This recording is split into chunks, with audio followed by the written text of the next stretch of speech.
Good morning everyone. तो आज की हमारी जो टॉपिक है वो है कैपेसिटर्स एंड कैपेसिटेंस, आपकी 12th क्लास की पहली एप्लीकेशन टॉपिक, जिसमें हम लोग सीधा सीधा डिवाइस के बारे में पढ़ेंगे। कैपेसिटर एक डिवाइस है, इलेक्ट्रिकल डिवाइस है, इससे पहले भी नाम सुने होंगे। ठीक है। कैपेसिटर का एक अल्टरनेटिव नाम सुने होंगे, कंडेंसर। ठीक है। कंडेंसर जो हमारे फैंस में लगे होते हैं। ठीक है। इसका बहुत ज़्यादा यूज़ है, इसका यूजेस हम लोग बहुत जगह पे यूज़ करते हैं। हम लोग फिल्ट्रेशन का काम यूज़ करते हैं। ठीक है। डीमोडुलेट कराने का काम करते हैं, फैन में यूज़ करते हैं। मोर और लेस जितने भी डिवाइसेस होते हैं, मोर और लेस सब में कैपेसिटर्स लगे होते हैं। जितने इलेक्ट्रिकल डिवाइसेस होते हैं सब में इलेक्ट्रिक कैपेसिटर्स लगे होते हैं। ठीक है। तो आज उसी के बारे में पढ़ेंगे। ठीक है। तो चलिए शुरू करते हैं। ठीक है। ये टॉपिक पढ़ने से पहले हम लोगों को कुछ पुरानी टॉपिक्स याद करनी पड़ेंगी। वो पुरानी टॉपिक्स क्या हैं? तो याद करो कि अगर कोई पर्टिकुलर कंडक्टर है, ठीक है, उसके अंदर इलेक्ट्रॉन्स होते हैं। पर ये जो इलेक्ट्रॉन्स हैं वो कंडक्शन में पार्टिसिपेट करते हैं। वो उनके अंदर का चार्ज होते हैं, ठीक है, पर वो कंडक्शन में पार्टिसिपेट करते हैं। अगर आपसे लिटरली अगर आपसे किसी कंडक्टर को सामने लोहा रखा हुआ है, आपसे पूछा जाए कि इसके कारण इलेक्ट्रिक फील्ड क्या है, ठीक है, या इसके अंदर नेट चार्ज क्या है, तो आप बोलोगे कि जीरो है। क्यों? क्योंकि ये इसकी अपनी प्रॉपर्टीज है। ठीक है। तो इस ये वाले चार्जेस को हम लोग चार्ज नहीं कहते हैं। चार्ज किसको कहते हैं? जब एक पर्टिकुलर कंडक्टर को हम लोग एक्सटर्नल मीडियम के थ्रू चार्ज प्रोवाइड करते हैं। ठीक है। और ये चार्जेस को एक अलग नाम दिया जाता है एक्सेस चार्जेस। एक्सेस चार्जेस क्यों? क्योंकि इलेक्ट्रॉन्स वगैरह पहले से प्रेजेंट थे, आपने एक्सेसली बाहर से चार्जेस भेजा। ठीक है।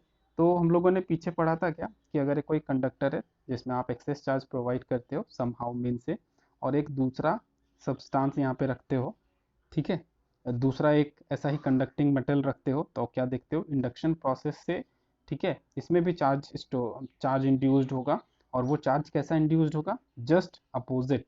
ठीक है। यहाँ पे नेगेटिव होगा। और चार्ज यहाँ पे जो इंड्यूस्ड चार्ज होगा उसकी वैल्यू कितनी होगी? जितनी चार्ज यहाँ पे होगी उतनी ही चार्ज का इंडक्शन यहाँ पे होगा।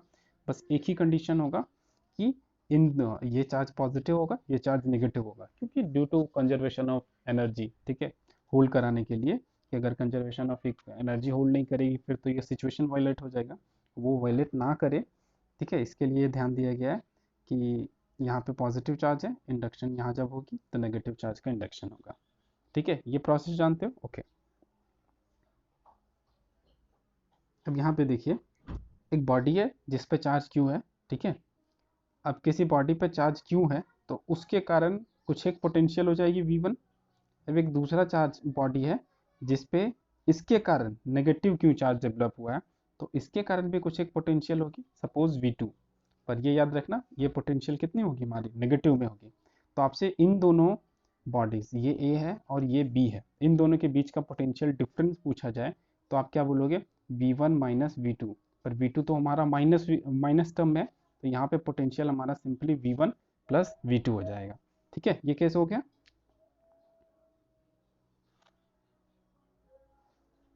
ठीक है। तो पहले डेफिनेशंस देखते हैं क्या है डेफिनेशन। तो हमारा डेफिनेशन क्या कहता है कि capacitor is basically a device, ठीक है, एक तरह का इलेक्ट्रिकल डिवाइस है, which is used to store charges. ठीक है। एक इलेक्ट्रिकल डिवाइस होता है, एक इलेक्ट्रिकल डिवाइस होता है जिसमें हम लोग चार्ज स्टोर करने का काम करते हैं। कुछ एक टाइम के लिए चार्ज अगर स्टोर करनी है, ठीक है, तो आप इस कैपेसिटर के अंदर चार्ज को स्टोर कर सकते हो। ठीक है। और इसमें जो चार्ज स्टोर होते हैं वो हमेशा प्रोपोर्शनल होती है द अमाउंट ऑफ, जो भी चार्ज स्टोर होता है, ठीक है, वो प्रोपोर्शनल होता है हमेशा किसके? इन दोनों के पोटेंशियल के। इसीलिए हम लोगों ने पोटेंशियल डिफरेंस पहले ही निकाला था। ठीक है। पहले हम लोग देखते हैं कि चार्जेस, ठीक है, ये चार्जिंग प्रोसेस काम कैसे करता है। देखो क्या, मान लो कि ये एक बॉडी है, ठीक है, आपने इसमें चार्ज देना शुरू किया, तो चार्जेस यहाँ स्टोर होना शुरू हुए। अब चार्जेस की प्रॉपर्टीज हम लोग क्या जानते हैं? अगर हम लोग इस एंड से दे रहे हैं तो इसका सरफेस कौन सा हो गया? ये सरफेस हो गया ना। ठीक है। मान लो कि यहाँ से दे रहे हैं, तो वो बाय प्रॉपर्टी ऑफ कंडक्टर्स क्या होते हैं? चार्ज हमेशा सरफेस पे स्टोर होते हैं। तो आप इस एंड से दे रहे हो तो चार्जेस हमेशा सामने के सरफेस पे इंड्यूस होंगे। ठीक है। यहाँ पे चार्जेस इंड्यूस हो रहे हैं, एक लिमिट आएगा जहाँ के बाद फर्दर चार्जेस यहाँ पे आप नहीं भेज सकोगे, क्योंकि आप यहाँ से भी पॉजिटिव भेज रहे हो ना। तो ये पॉजिटिव इस पॉजिटिव को रिपेल करेगा, तो फर्दर यहाँ से इधर कोई चार्जेस नहीं आ सकेंगे। अब अगर आपको चार्जेस और इधर से भेजने हैं तो क्या होना चाहिए कि इनका जो इफेक्टिव वैल्यू है, इन चार्जेस का जो इफेक्टिव वैल्यू है वो कम करना पड़ेगा। तो आप वो कैसे कम करोगे? ठीक है। वो कम करने के लिए आप क्या करोगे, एक यहाँ दूसरी बॉडी ला के रखोगे। अब ये दूसरी बॉडी जैसे ही ला के रखोगे, इस पॉजिटिव चार्ज के कारण यहाँ अपने आप नेगेटिव चार्ज इंड्यूस्ड हो जाएगा। अब यहाँ पे क्यू है, यहाँ पे माइनस क्यू है, नेट चार्ज हमारा जीरो हो गया, नेट चार्ज हमारा जीरो हो गया। यानी कि इसका जो अफेक्टिव रोल है, इस पॉजिटिव चार्ज को आने से पहले जो रिपेल कर रहा था, इस नेगेटिव के आने के कारण अब ये इसके अलॉन्ग अट्रैक्ट भी हो रहा है। ठीक है, तो इसका अफेक्टिव रोल कम हो गया। तो उस सिचुएशन में क्या होगा कि इधर के फर्दर पॉजिटिव चार्जेस, ठीक है, जो अभी रिपल्सन के कारण रुके हुए थे और इनका वैल्यू कम हो गया, इसके कारण अब ये यहाँ से फिर से सप्लाई होना शुरू होंगे और इस एंड पे फिर से पॉजिटिव चार्जेस राइज करना शुरू करेगा। और एक चीज ध्यान रखने वाली बात है, ध्यान क्या है कि जितने चार्जेस यहाँ स्टोर होंगे उतना ही इक्वल एंड अपोजिट चार्जेस, ठीक है, आपके सेकेंड प्लेट जो बी है उसमें अपने आप इंड्यूस होगी। ठीक है, क्योंकि ये फाइनाइट डिस्टेंस से सेपरेटेड, अपने आप यहाँ पे इंड्यूस होगी। ठीक है, इस नेगेटिव चार्ज आने के कारण क्या हुआ कि पहले Q1 चार्ज स्टोर कर पा रहा था, इस नेगेटिव चार्ज आने के कारण अब वो Q2 चार्ज स्टोर कर पा रहा है। ठीक है, यानी अब ज़्यादा चार्जेस को स्टोर कर पा रहा है। ये इसी मैकेनिज्म पे काम करता है, इसीलिए इसमें दो प्लेट्स का ज़रूरत होता है।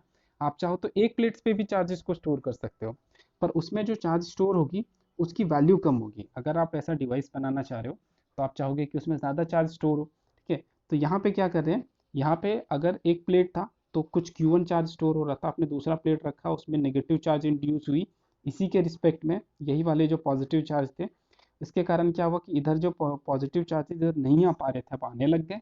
अब फर्दर पॉजिटिव चार्जेस आप भेज सकते हो। आप चाहो तो ट्रिपल प्लेट ले सकते हो, एक और यहाँ प्लेट ले लोगे तो इसके कारण यहाँ पे पॉजिटिव चार्ज डेवलप हो जाएगा। ठीक है, पॉजिटिव चार्ज डेवलप हो जाएगा और इसका रोल कम हो जाएगा। इसका रोल कम हो जाएगा, इसका मतलब है कि और आप फर्दर और चार्जेस भेज सकते हो। यानी आप Q2 की जगह पे Q3 भेज सकते हो और हर बार जितने प्लेट्स लगाते चलोगे सारी की वैल्यू, ठीक है, वो लगाने के साथ ही जो आप चार्ज स्टोर कर पा रहे हो उसकी वैल्यू बढ़ती चली जाएगी। ठीक है, ये इस पर्टिकुलर मैकेनिज्म पे हमारा कैपेसिटर काम करता है। ठीक है, और इसमें जो चार्ज स्टोर करने का वैल्यूज होते हैं, यानी कितना चार्ज स्टोर होगा, ये इस बात पे डिपेंड करता है कि दोनों के बीच का पोटेंशियल डिफरेंस कितना है। ठीक है, अगर इन दोनों के बीच का पोटेंशियल डिफरेंस हाइयर है, यानी कि एक 10 वोल्ट पे है, ठीक है, और ये -10 वोल्ट पे है, तो कितना हो गया पोटेंशियल डिफरेंस आपका, 20 वोल्ट हो गया ना। ठीक है, अगर पोटेंशियल डिफरेंस आप बढ़ाते जाओ तो आपका जो चार्ज स्टोर करने की कैपेसिटी है इस पर्टिकुलर कैपेसिटर की, वो भी इंक्रीज करती चली जाएगी। ठीक है, यानी कि potential across plate is proportional to the amount of charge, यानी जितना ज़्यादा इसके अक्रॉस चार्ज होगा उतना ही ज़्यादा यहाँ पे भी इंडक्शन होगी और उतना ज़्यादा इन दोनों के बीच का पोटेंशियल डिफरेंस होगा। यही लिखा हुआ है, पोटेंशियल अक्रॉस द प्लेट, इन दोनों प्लेट के अक्रॉस जो पोटेंशियल होगा वो डायरेक्टली प्रोपोर्शनल होगा अमाउंट ऑफ चार्ज के। ठीक है, तो वही हम लोगों ने किया, V is directly proportional to Q, और प्रोपोर्शनल का साइन हटाने पे एक कांस्टेंट आता है, यहाँ पे कांस्टेंट हमारा C आया है। Further C is equal to Q by V। ठीक है, और इस C को हम लोग कहते हैं कैपेसिटेंस, ठीक है, ऑफ कैपेसिटर। ठीक है, और capacitance of capacitor to store charge, यानी कि किसी पर्टिकुलर कैपेसिटर की वो कैपेसिटी जो वो पर्टिकुलरली कितना अमाउंट ऑफ चार्ज को वो स्टोर कर सकता है, 10 कूलम, 100 कूलम, 200 कूलम, 500 कूलम। तो ये डिफाइन करने का काम कौन करता है, हमारा capacitance. Capacitance is basically capacity of capacitor to store charge. ठीक है, अब कुछ एक प्रॉपर्टीज ऑफ हमारे कैपेसिटर्स है, वो क्या है हमारा कि the total charge of capacitor is zero. देख लिया हम लोगों ने कि यहाँ पे अगर Q है तो इसके इंडक्शन के कारण माइनस Q होगा। तो आपसे पूछा जाए कि इस सिस्टम के लिए, इस पूरे अरेंजमेंट के लिए टोटल चार्ज कितना है, तो Q माइनस Q करोगे तो सीधा जीरो हो जाएगा। Net charge on capacitor is zero. The electric field between the region, the electric field between the region, ठीक है, कहाँ के बारे में बात किया जा रहा है, ये प्लेट और ये plate. The electric field between the region of conductor A and conductor B is proportional to the charge store, यानी कि जितना चार्ज स्टोर होगा इस बात पे डिपेंड करेगा कि इलेक्ट्रिक फील्ड ई की वैल्यू कितनी है। तो ये हम लोगों ने पहले भी देखा है कि ई इज इक्वल टू, ठीक है, E dot D S equal to Q by epsilon naught था। तो यहाँ वैसे भी E is proportional to Q था। तो अगर चार्ज की वैल्यू बढ़ रही है, अगर चार्ज की वैल्यू बढ़ रही है तो डेफिनेटली इलेक्ट्रिक फील्ड की भी वैल्यू बढ़ेगी ही बढ़ेगी। ठीक है। थर्ड प्रॉपर्टी क्या हमारा, थर्ड प्रॉपर्टी क्या है, capacitance see depends only upon the geometrical configuration. तो क्या है कि किसी कैपेसिटर्स का जो भी कैपेसिटेंस है, यानी जो भी कैपेसिटी है चार्ज को स्टोर करने का, वो इस बात पे डिपेंड करता है कि उसका ज्योमेट्रिकल कॉन्फ़िगरेशन कैसा है। इसका मतलब है कि उसका शेप कैसा है, साइज कैसा है, उन दोनों के बीच का सेपरेशन कैसा है। शेप साइज यानी उसका एरिया पे डिपेंड करेगा, इन दोनों के बीच का सेपरेशन पे डिपेंड करेगा। और in the last one is कि जो सिंबल होता है किसी भी कैपेसिटर का, बार बार मैं ड्रॉ कर रहा हूँ, कैसा होता है, तो दो पैरेलल लाइंस, उसके बाद ये कनेक्शन। ठीक है।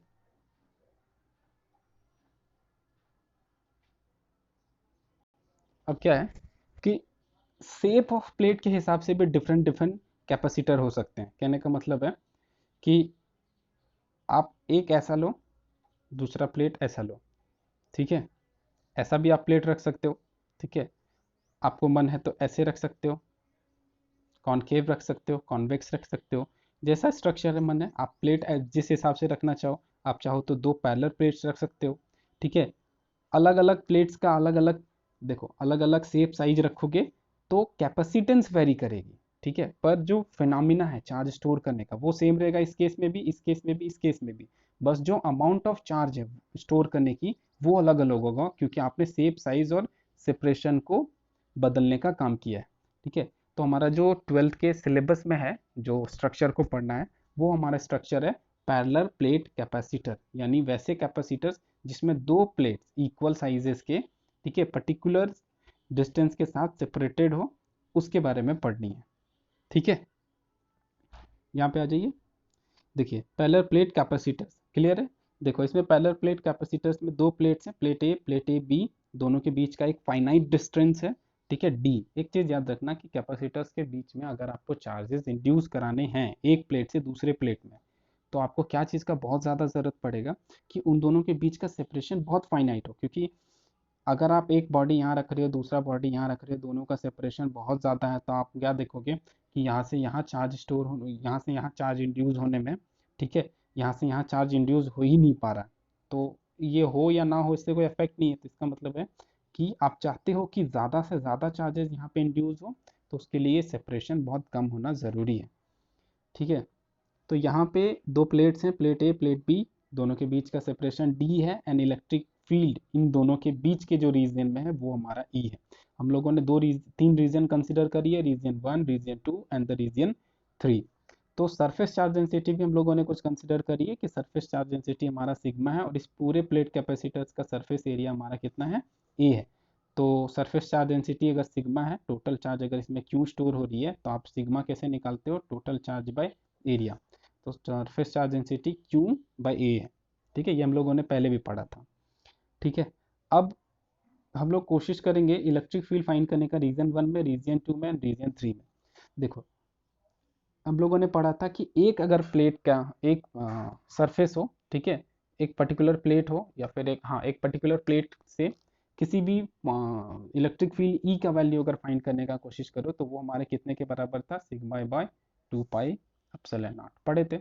अब यहाँ पे इसके कारण sigma bye 2 pi epsilon not है, और इसके कारण कितना हो जाएगा, तो वही होगा, बस डिफरेंस ये होगा कि minus sigma by 2 pi epsilon not हो जाएगा, ठीक है। तो रीजन 1 पे इसके कारण भी इलेक्ट्रिक फील्ड होगा, प्लेट ए के पॉजिटिव के कारण भी, और रीजन 2 में प्लेट बी के कारण भी इलेक्ट्रिक फील्ड होगा। बस डिफरेंस है कि एक पॉजिटिव होगा तो एक नेगेटिव होगा।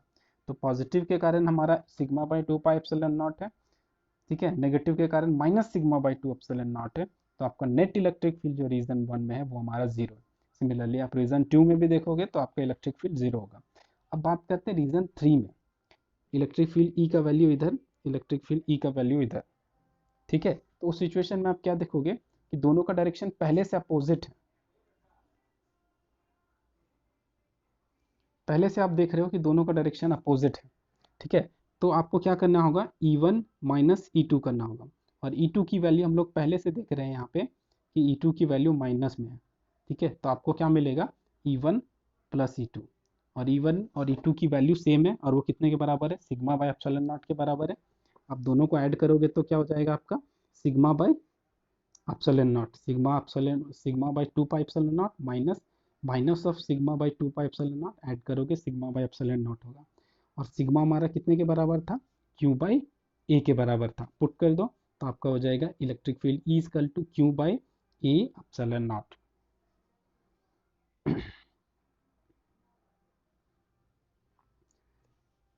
क्या हो जाएगा हमारा, sigma by A epsilon naught. फिर याद करो हम लोगों ने एक रिलेशन डिराइव किया था, E equal to minus D V by D R. ठीक है, ये नेगेटिव साइन क्या रिप्रेजेंट कर रहा था, ये नेगेटिव साइन रिप्रेजेंट कर रहा था कि आप इलेक्ट्रिक फील्ड के अलोंग अगर जाओगे तो आपकी पोटेंशियल की वैल्यू क्या होगी, डिक्रीज करेगी। ठीक है, जिधर इलेक्ट्रिक फील्ड का डायरेक्शन है उधर अगर आप जाओगे तो पोटेंशियल की वैल्यू डिक्रीज करेगी। ठीक है, तो वो डायरेक्शन दिखाती है, तो हम लोगों को डायरेक्शन नेगेटिव साइन से कोई लेना देना नहीं। इस केस में हमारा पोटेंशियल अगर वी है और हम लोगों को इलेक्ट्रिक फील्ड कितने के बीच, कितने रीजन के बीच में देखना है, बस इतने के रीजन में, तो हमारा जो डिस्टेंस ट्रैवल करेगा वो हमारा कितना हो जाएगा, डी हो जाएगा। तो ई इक्वल टू हम लोग सिंपली लिख सकते हैं वी बाई डी। ठीक है, और इक्वेशन ए में हमारा Q by A epsilon not आया, और इक्वेशन बी में हमारा v बाई डी है इलेक्ट्रिक फील्ड। दोनों को इक्वेट करेंगे तो हम लोग को v इक्वल टू क्या मिलेगा, Q D A epsilon not. ठीक है, अब आ जाओ कैपेसिटेंस का जो डेफिनेशन था उसके हिसाब से capacitance C is defined as Q by V। आपको Q चार्ज पता है, V की वैल्यू अभी अभी आपने निकाली है, सबकी वैल्यू उठा करके पुट कर दो, और जब पुट करोगे तो आपको कैपेसिटेंस C विल बी, क्या मिलेगा आपको, capacitance C will be epsilon not A D. ठीक है, एप्सिलॉन नॉट ए डी मिलेगा, जहाँ पे आपका ए हमारा क्या है कि जो आप पैरेलल प्लेट कैपेसिटर कंसीडर कर रहे हो, तो इस दोनों प्लेट को मिला करके कुछ एक एरिया होगा ना। ठीक है, वो एरिया है। एप्सिलॉन नॉट क्या है, तो जो इन दोनों के बीच का मीडियम है। ठीक है, जो मीडियम है उसकी परमिटिविटी, यानी कितनी परमिशन है। ठीक है, परमिटिविटी टर्म्स मैंने पहले भी बताया था। तो एप्सिलॉन नॉट क्या है, तो यहाँ पे जो एग्जिस्टिंग मीडियम है उसकी परमिटिविटी है, इसका भी बहुत बड़ा रोल है। ठीक है, और डी क्या है हमारा, तो दोनों प्लेट्स के बीच का सेपरेशन है। ठीक है, तो जैसा मैंने पहले भी प्रॉपर्टीज में मैंने लिखा था, क्या लिखा था कि कैपेसिटेंस या फिर capacity of a capacitor to store charge depends upon shape size and separation. देखो, शेप साइज में हमारा एरिया आ गया एंड सेपरेशन में हमारा डी आ गया, यानी कि आपका कैपेसिटेंस इस बात पे डिपेंड करता है कि उसका सरफेस एरिया कितना होगा, या फिर एरिया कितना होगा, सरफेस एरिया नहीं, एरिया कितना होगा, और उन दोनों के बीच का सेपरेशन क्या है। और एक एडिशनल टर्म पे भी डिपेंड करता है कि वहाँ पे आप जो मीडियम यूज कर रहे हो उसकी परमिटिविटी क्या है। ठीक है, इसका बहुत बड़ा रोल है, सिर्फ इसकी वैल्यू चेंज करके, यानी कि आप अगर दूसरा ऐसा कोई मीडियम यहाँ पुट करके जिसका वैल्यू, जिसकी परमिटिविटी की एप्सिलॉन नॉट से ग्रेटर हो, तो अगर एप्सिलॉन नॉट से ग्रेटर वैल्यू वाली अगर कोई मीडियम लेते हो तो एप्सिलॉन नॉट की जगह पे उसको पुट करोगे तो क्या होगा, आपका कैपेसिटेंस की वैल्यू राइज कर जाएगी। ठीक है, तो एप्सिलॉन नॉट का भी बहुत बड़ा रोल है। ठीक है, पर यहाँ पे जो नोट डाउन करने वाली चीज़ है वो ये है कि कैपेसिटेंस हमारा ज्योमेट्रिकल कॉन्फ़िगरेशन पे ही डिपेंड कर रहा है। और दूसरा लास्ट चीज़ जो हमारा है वो क्या है कि SI unit of capacitance is actually farad. And farad, क्योंकि ये जो कैपेसिटर्स का पूरा केस है वो ढूंढने का काम हमारे फराड सर ने किया था।